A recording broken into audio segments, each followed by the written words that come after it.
Hola, hola, mi nombre es Gisela Nieto y junto a mis compañeras Araceli Bravo y Ornella Guerrero te vamos a contar cómo el cerebro interpreta el mundo, desde la transcripción hasta las agnosis. ¿Qué es la transducción? Redolar et al. 2013 indica que la transducción es el proceso mediante el cual un tipo de energía física o química se convierte en señales eléctricas que el sistema nervioso puede interpretar. Este mecanismo es esencial para la percepción sensorial, ya que permite que los organismos detecten y respondan a estímulos del entorno que se refieren principalmente a la conversión de estímulos sensoriales como luz, sonido o presión. Conozcamos los tipos de transducción. En primera instancia tenemos la transducción mecánica, la cual ocurre en los mecanorreceptores que responden a estímulos como presión, vibración y estiramiento. Por ejemplo, los receptores en la piel convierten la presión en señales eléctricas que se envían al cerebro. Por otra parte, tenemos la transducción química. Sucede en los quimiorreceptores, que detectan sustancias químicas en el gusto y el olfato. Las moléculas de los alimentos o del aire se convierten en señales eléctricas. También tenemos la transducción fotónica, según Redolar 2013, la cual ocurre en los fotorreceptores, bastones y conos en la retina que convierten la luz en señales eléctricas. Conozcamos qué ocurre en el cerebro en el proceso de transducción, específicamente en las neuronas. Redolar et al. 2013, página 198, indica que cuando un estímulo sensorial es detectado, las neuronas sensoriales como los fotorreceptores en la retina o los mecanorreceptores en la piel generan cambios en su potencial de membrana, lo que resulta en la generación de impulsos eléctricos o potenciales de acción. Estos pueden ser despolarizados o hiperpolarizados. Si el cambio de potencial alcanza un umbral crítico, se genera un potencial de acción, que es una señal eléctrica que viaja a lo largo del axón de la neurona. Al llegar al terminal axónico, el potencial de acción provoca la liberación de neurotransmisores en la sinapsis, los cuales se unen a receptores en la neurona postsináptica y continúa la transmisión de la señal hacia el cerebro.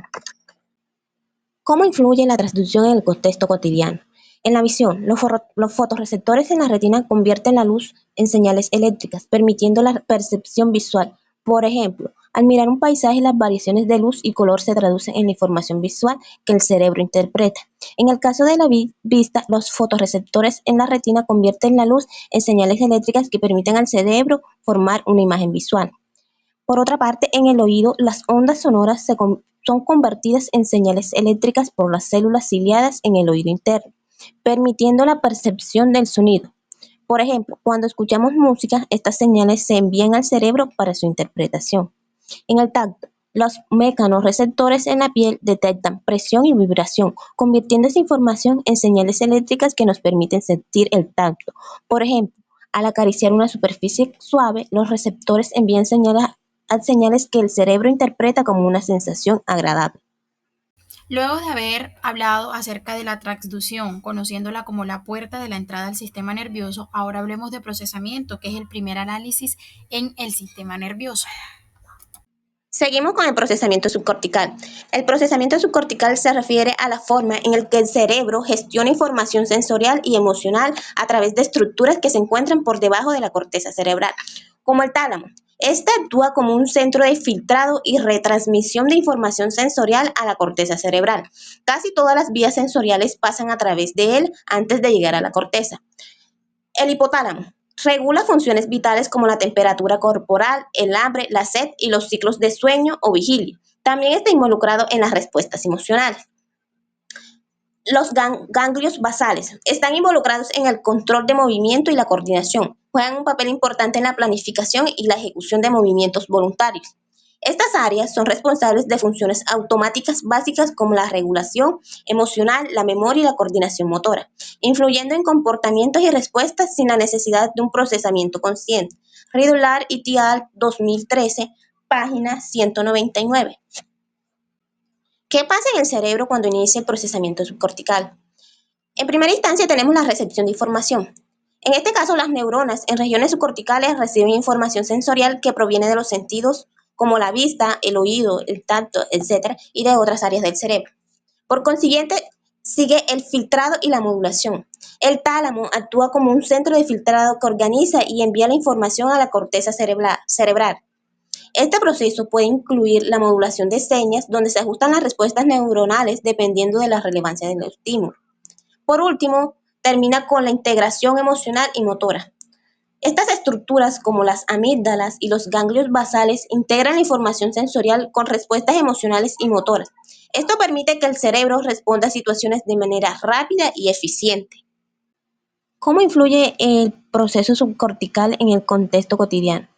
Pues influyen las reacciones rápidas. Por ejemplo, la respuesta a un peligro como retirar la mano de una superficie caliente es un ejemplo de procesamiento subcortical, donde la reacción ocurre antes de que se realice un análisis consciente de la situación. Por otra parte, tenemos el control motor. Al caminar o correr, los ganglios basales facilitan la coordinación de movimiento. Esto permite que las actividades motoras se realicen de forma fluida y automática sin necesidad de pensar en cada paso. También, también influye en la regulación emocional. Las respuestas emocionales como el miedo o la alegría son mediadas por el procesamiento subcortical.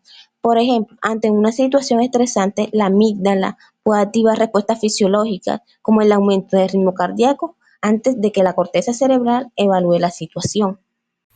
Y te preguntarás, ¿y qué pasa después? Después de este primer filtro, la información viaja a unas estructuras más profundas del cerebro, como es la corteza cerebral. Así que escuchemos qué pasa con la corteza cerebral. Introducción al rol de la corteza cerebral en la percepción. La percepción no concluye cuando los sentidos absorben datos del ambiente.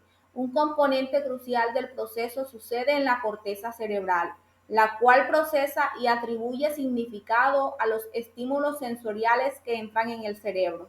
Redolar, Blázquez y González 2013 detallan que la corteza cerebral convierte la información cerebral en experiencias conscientes. Esto nos ayuda a reconocer e identificar e interpretar el mundo que nos rodea. Áreas específicas de la corteza sensorial. Cada sentido posee una área de procesamiento específica en la corteza. Primero, el lóbulo occipital, ubicado en la corteza visual primaria, maneja componentes visuales como la forma, el color y el movimiento. 2. El lóbulo temporal, la corteza auditiva examina sonidos, palabras y ritmos. 3. El lóbulo parietal, ubicado en la corteza somatosensorial, procesa estímulos como el tacto, la presión, la temperatura y el dolor. De acuerdo con Ardila y Rosselli 2007, estas áreas especializadas pertenecen al sistema cortical sensorial primario y colaboran con otras áreas asociativas para fusionar y potenciar la experiencia perceptiva. Procesamiento cerebral en la red. La percepción no es solo un reto personal de cada sector. El cerebro opera como una red neuronal en la que las diferentes áreas de la corteza interactúan entre ellas para generar una percepción unificada. Por ejemplo, al observar una taza, no solo reconocemos su forma, área visual, sino que también su textura, que es el área somatosensorial, y el sonido que produce ser colocada en la mesa, área auditiva. Redoblar 2013 indica que esta interrelación entre zonas corticales facilita la creación de representaciones complejas multisensoriales impredecibles para entender y comportarse en el ambiente. Ahora, la corteza asociativa y su significado. Además de las áreas primarias, hay zonas denominadas áreas asociativas que contienen datos de diversas interpretaciones. Estas áreas son fundamentales para otorgar sentido a lo que percibimos. Cuando estas zonas sufren daños, pueden surgir agnosias, o sea, problemas para identificar estímulos a pesar de contar con los órganos sensoriales completos. Portellano 2005 detalla que las agnosias se originan debido a los daños de la corteza asociativa y no en los sistemas sensoriales principales. Quédate que tengo más que contarte. Ahora que entendemos cómo la corteza cerebral interpreta la información sensorial, ¿te has preguntado qué pasa si eso falla? Y es ahí donde entran las agnosias. Agnosia y sus tipos. Para conocer las agnosias es importante saber que el conocimiento perceptivo del mundo se da en la entrada de información a través de los diferentes órganos sensoriales y se realiza una asociación en las diferentes estructuras cerebrales como el tálamo y las áreas primarias de la corteza cerebral. Esto según Portellano 2005. La primera referencia de las agnosias fue realizada por Sigmund Freud en el 1891 para referirse a trastornos perceptivos derivados de lesiones cerebrales. Portellano 2005 en la página 273. Entonces, las agnosias se definen como la alteración caracterizada por identificar estímulos ya aprendidos a causa de una lesión cerebral. Y se conserva la integridad de los órganos sensoriales. Lissauer en el siglo XIX fue quien clasificó por primera vez las agnosias, citado en Portellano 2005, en aperceptivas y asociativas, siendo las aperceptivas correspondientes a la primera fase del procesamiento sensorial que nos permite pues identificar los aspectos físicos de los estímulos y las asociativas en las que nos permite establecer comparación entre el nuevo estímulo y el estímulo ya guardados en la memoria, facilitando establecerle un significado. Existen diferentes tipos de agnosias dependiendo cuál sea el tipo de estímulo que se esté pasando, es decir, existen agnosias táctiles, agnosias auditivas, agnosias gustativas y agnosias visuales. Dentro de las agnosias visuales se entiende que es como la dificultad para el reconocimiento visual de objetos o otras categorías, estando suficientemente preservada la agudeza visual y la capacidad de rastreo. Existen una clasificación, dos tipos de agnosias que son las aperceptivas y se define como la dificultad para percibir y dar significado a una imagen debido a una alteración en el hemisferio derecho que impide el reconocimiento. Y las asociativas, que es una dificultad para dar una correcta atribución semántica, es decir, se le dificulta dar significado a los estímulos visuales. Portellano 2005.